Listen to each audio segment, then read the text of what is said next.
Guys, welcome back to my YouTube channel. आज की video में हम डिस्कस करने वाले हैं मेल रिप्रोडक्टिव सिस्टम। इसके कौन कौन से पार्ट्स होते हैं और इनका क्या फंक्शन होता है। सो चलिए मेल रिप्रोडक्टिव सिस्टम को समझने के लिए हम इसकी डायग्राम पर चलते हैं।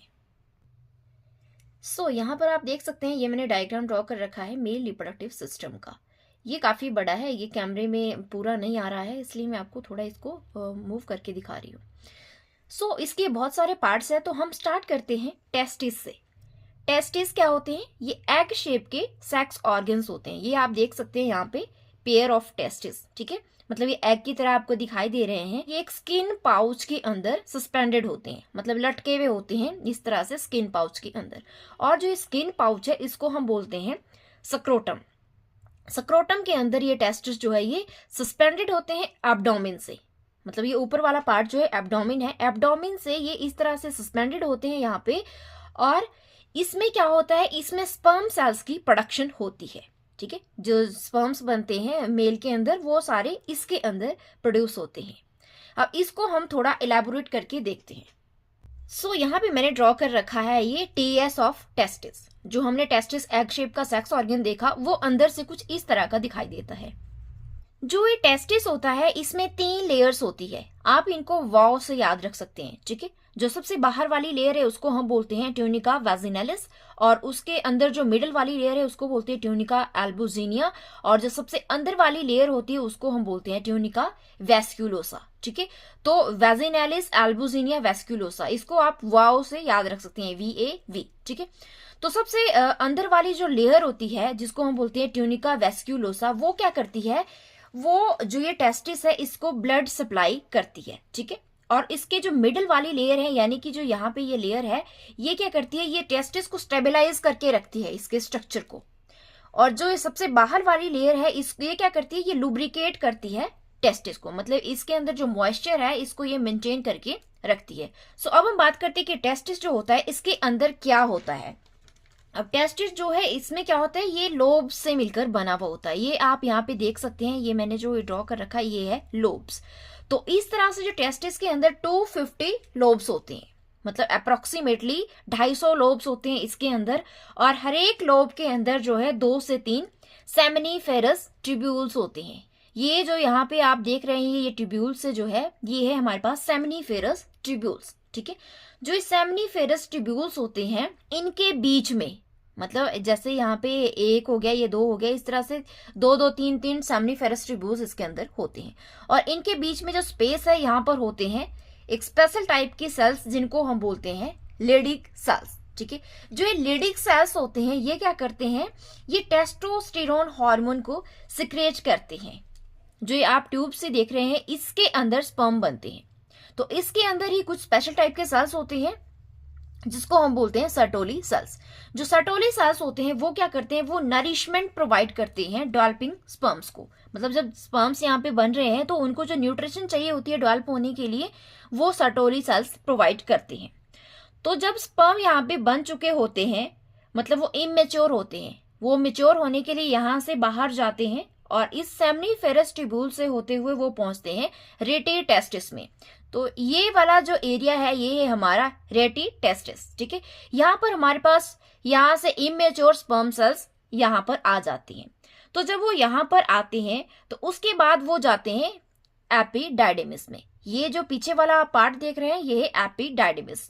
तो एपिडाइडिमिस में वो जाते हैं और वहां पर वो स्टोर हो जाते हैं, और वहां पर उनकी आगे की जो मैच्योरेशन होनी होती है वो कहां पर होती है, एपिडाइडिमिस में।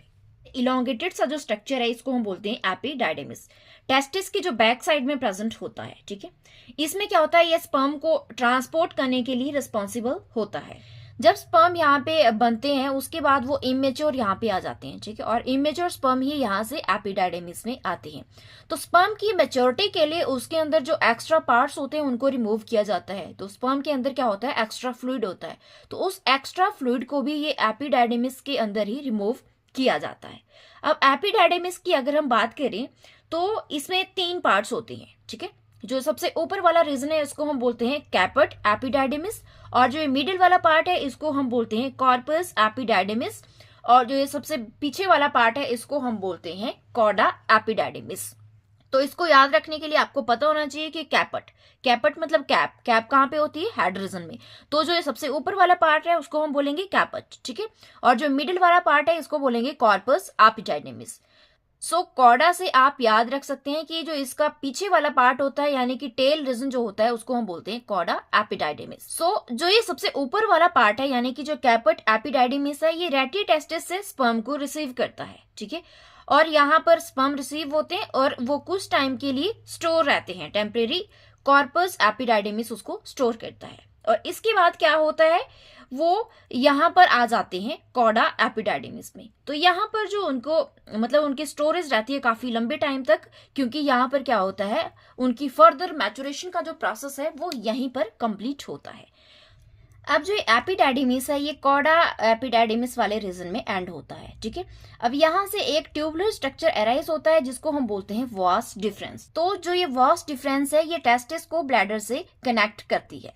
तो यहाँ पर जो स्पर्म बनते हैं वो इस ट्यूब से होते हुए जाते हैं ब्लैडर रीजन में, और वहां पर वो इजैकुलेटरी डक्ट से मिलते हैं और यूरिथ्रा में जाकर आगे वो पेनिस से बॉडी से बाहर जो है वो रिलीज हो जाती हैं।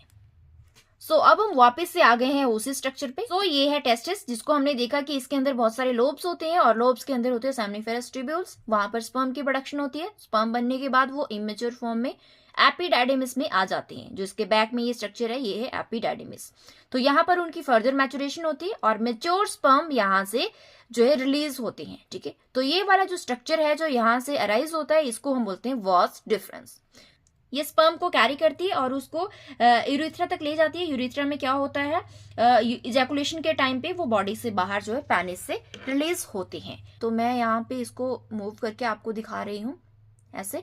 तो ये जो ट्यूब है ये यहाँ पर आ जाती है।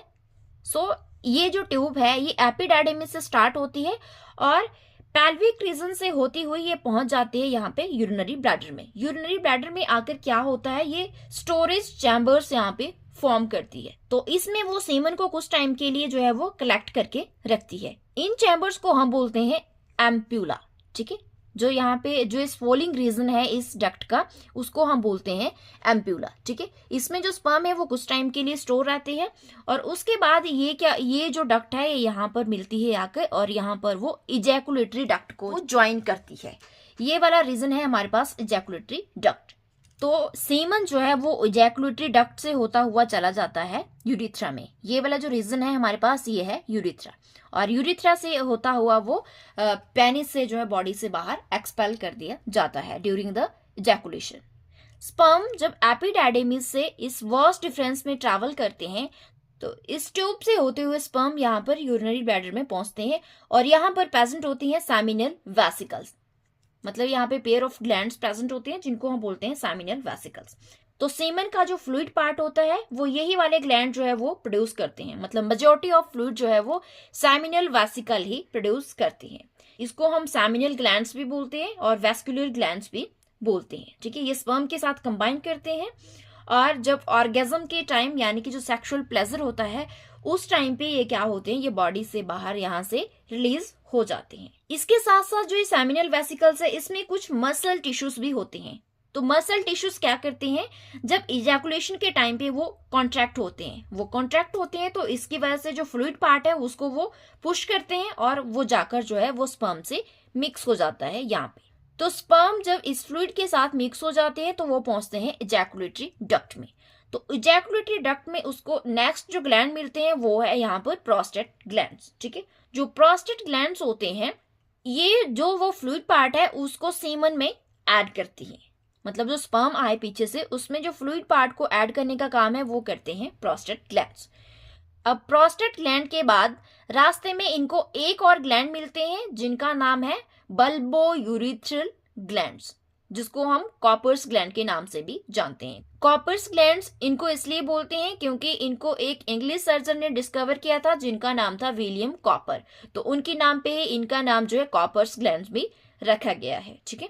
तो ये जो पी साइज के यहाँ पे जो ग्लैंड्स है ये पेयर में होते हैं, ये लुब्रिकेट करते हैं यूरिथ्रा को। यूरिथ्रा क्या होता है, यूरिथ्रा जो यूरिन को कैरी करता है और उसके साथ साथ वो स्पर्म्स को भी कैरी करता है, ठीक है। तो इस तरह से जो कॉपर्स ग्लैंड्स है ये इसको लुब्रिकेट करने का काम करते हैं और जो फ्लूइड को इजैकुलेशन का प्रोसेस है उसमें भी ये कंट्रीब्यूट करते हैं। और अगर इसमें कोई यूरिन रह जाता है तो उसको ये क्या कर देते हैं, न्यूट्रलाइज कर देते हैं, क्योंकि इसका जो पीएच होता है वो अल्केलाइन होता है, ठीक है। इसकी वजह से जो इसके अंदर अगर यूरिन रह जाता है तो उसको ये न्यूट्रलाइज कर देते हैं। तो ये वाला जो रीजन है ये है हमारे पास यूरिथ्रा। अब आपने यूरिथ्रा देख लिया कि ये जो है ये यूरिन को कैरी करने का काम करता है और ये जो स्पर्म है उनको भी कैरी करने का काम करता है, ठीक है। तो अगर ऐसा हो कि इसमें यूरिन है और इजैकुलेशन के टाइम पे, तो ये क्या करता है, यूरिथ्रा उस यूरिन को ब्लॉक करके रखता है और इजैकुलेशन के टाइम पे ओनली स्पर्म्स को ही यहाँ से जाने देता है, ठीक है। इसलिए जब स्पर्म एक्सपेल होते हैं बॉडी से बाहर उस टाइम पे यूरिन पास नहीं होता है। तो इस तरह से यहाँ पे पेनिस से होते हुए जो स्पर्म है वो बॉडी से बाहर रिलीज कर दिए जाते हैं। सो स्पर्म के रूट को याद रखने के लिए आपको मैं एक छोटी सी ट्रिक बताती हूँ। आपको एक वर्ड याद रखना है 7 अप, SEVENUP अप, ठीक है। तो 7 अप मतलब कि सामनीफेरस ट्यूब्यूल और ई से हमारे पास आ गया एपिडाइडेमिस और एपिडाइडेमिस के बाद वी से आ गया वॉस डिफरेंस और वॉस डिफरेंस के बाद जो अगला ई है उससे बनता है हमारे पास इजैकुलेटरी डक्ट, ठीक है। और इजैकुलेटरी डक्ट के बाद जो है एन जो आता है 7 में उससे उसका मतलब है नन। तो नेक्स्ट आता है यू, यू मतलब यूरिथ्रा। तो यूरिथ्रा के बाद स्पर्म जाते हैं पेनिस में, तो पी से पेनिस, ठीक है। तो इस तरह से 7 अप से आप जो स्पर्म का रूट है वो याद कर सकते हैं। तो आपको ये ध्यान रहेगा कि किस तरह से स्पर्म कहाँ पर बनते हैं और उसके बाद कहाँ पे जाते हैं, तो कौन सा रूट वो फॉलो करते हैं और इस तरह से वो बॉडी से बाहर रिलीज होते हैं। सो ये था मेल रिप्रोडक्टिव सिस्टम कि मेल रिप्रोडक्टिव सिस्टम क्या होता है, इसके अंदर कौन कौन से पार्ट्स आते हैं, उनके क्या क्या फंक्शंस होते हैं। तो इसका अगर आपको थ्योरेटिकल पार्ट देखना है, यानी कि इसके अगर आपको नोट्स चाहिए, तो आप मेरे टेलीग्राम चैनल को ज्वाइन कर सकते हैं। उसका लिंक आपको मेरे चैनल के बायो में मिल जाएगा, तो वहां से आप उस चैनल को ज्वाइन कर सकते हैं। तो वहां पर आपको इसके नोट्स मिल जाएंगे। आई होप आपको ये वीडियो पसंद आई होगी। अगर आपको मेरी वीडियो पसंद आई हो तो मेरी वीडियो को लाइक करना, मेरे चैनल को सब्सक्राइब करना और वीडियो को ज्यादा से ज्यादा शेयर करना। Thank you for watching.